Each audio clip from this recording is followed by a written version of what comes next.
کہہ رہی ہے سو جا، باہر چڑیل ہے، باہر پولیس ہے، جھوٹ بولنے کی ٹریننگ دے رہی ہے، اپنے بچوں کو جھوٹ بولنا سکھا رہی ہے، اور جب یہی بچہ جوان ہو کر کے اپنی بیگم کی خدمت میں لگ جاتا ہے تو کہتی ہے میرا بیٹا مجھ سے جھوٹ بولتا ہے، میرا بیٹا مجھ سے جھوٹ بولتا ہے۔ یہ جھوٹ بولنے کی ٹریننگ اسی ماں نے دی تھی جو صبح فجر کے وقت فطرت کے اصول کے خلاف اس بچے کو اپنی نیند کے خاطر دھمکیاں دے دے کر سلا رہی تھی۔ بلکہ ہونا تو یہ چاہیے تھا کہ جو ابھی ناسمجھ بچہ اللہ کے پیغام کو سمجھ کر صبح جلدی اٹھ گیا ہے، اسی کے ساتھ وہ بھی اٹھ جاتی، وضو کرتی، اللہ کی بارگاہ میں سجدے میں سر رکھ دیتی، اور جب وہ فجر کی نماز پڑھتی اپنے گھر والوں کے لیے ناشتے کی تیاری کرتی، چائے پانی کا انتظام کرتی، سسر کے آگے اپنی پیالی کو لے کر کے جاتی، ساس کے آگے چائے لے کر کے جاتی، جیٹھانی کے آگے ناشتہ لے کر کے جاتی، اپنے گھر کے ہر فرد کی خدمت کرتی، لوگ یہ کہتے کہ میری بہو میرے گھر کی رانی ہے۔ سبحان اللہ، بے شک۔ لیکن وہ کیا رہا؟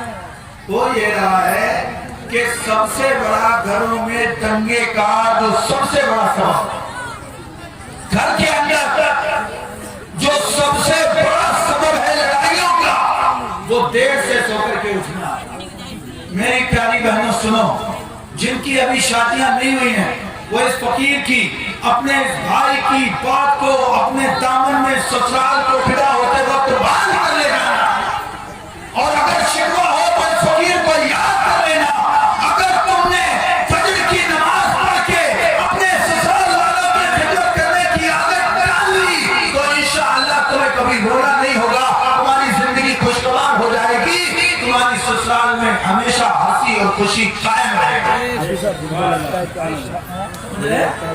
لیکن ایسا نہیں ہوا، بلکہ آج کل یہ ہو رہا ہے کہ زیادہ تر عورتیں بیمار ہو رہی ہیں۔ لائیو دکھانا ہے کرسی میں، بیماری کی مجھے وجہ لگتا ہے کیا آپ سے بہتر کہ عورت کی بیمار ہونے کی سب سے بڑی وجہ یہ ہے کہ وہ ذہنی ٹینشن میں رہتی ہے۔ میری بات کئی ڈاکٹر سے ہوئی، ڈاکٹرز کے پینل سے ہوئی، انہوں نے بتایا کہ عورتوں کے جو بیماری کی سب سے بڑی وجہ ہے، آج عورتوں کی بیماریاں بڑھ رہی ہیں، ان کو پریشانیاں بڑھ رہی ہیں، اس کی جو سب سے بڑی وجہ ہے وہ یہ ہے کہ عورت خوش نہ رہے۔ اب عورت خوش کیسے رہے گی؟ عورت خوش تب رہے گی جب اس کے سسرال والے اس کو خوش رکھیں گے، اس کا خاوند اس کو خوش رکھے گا، اور عورت تب خوش رہے گی جب وہ پہلے مصطفیٰ جان رحمت کو خوش کرے گا۔ بے شک۔ جس نے اپنے نبی کے خوش کرنے کا انتظام نہیں کیا، جس نے اپنے رب کو خوشی اور ناراضگی کا خیال نہیں کیا، یقین جانیے اس کو پوری زندگی رونا ہے۔ اور جو اپنے رب کی خوشی کا خیال رکھے گی کہ میرا رب نماز پڑھنے سے خوش ہوگا، میرا رب اپنے سسرال والوں کی خدمت کرنے سے خوش ہوگا، میرا رب اپنے سسرال والوں کا خیال رکھنے سے خوش ہوگا، میرا رب اپنے شوہر کی فرما برداری کرنے سے خوش ہوگا، تو ایسی عورت ذہنی طور سے خوش رہے گی اور اس کو خوشی کی وجہ سے بیماریاں نہیں لگیں گی۔